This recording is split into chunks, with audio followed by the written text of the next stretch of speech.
पुढची बातमी बघूया। दादरच्या शिवाजी पार्कवरती उद्या होणारी शिवसेना ठाकरे गटाची सभा आता बीकेसीच्या मैदानावरती होणार आहे। तसंच मनसेला सुद्धा शिवाजी पार्कवरती सभा घेण्यासाठी परवानगी मिळालेली नाहीये। शिवाजी पार्कचा मुद्दा आमच्यासाठी गंभीर मुद्दा नसल्याची प्रतिक्रिया ठाकरे गटाचे खासदार संजय राऊत यांनी दिली आहे। आमचं असं म्हणणं होतं की हिंदू हृदय सम्राट बाळासाहेब ठाकरे यांचा स्मृतिदिन त्या दिवशी आहे। लाखो लोक त्या ठिकाणी येतील, त्याच्यामुळे तिथे संध्याकाळच्या सभेची परवानगी आम्हाला मिळावी।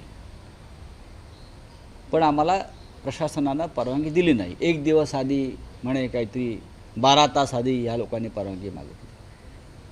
त्याच्यामुळे आम्ही बाळासाहेबांचा स्मृतिदिन आहे, वाद नकोत।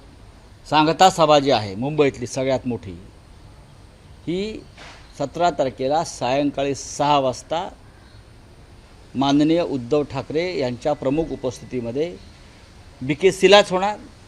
शिवतीर्थावर आमची सभा आता होणार नाही। ज्या कोणाला करायची आहे ती करू द्या। एबीपी माझा, उघडा डोळे बघा नीट।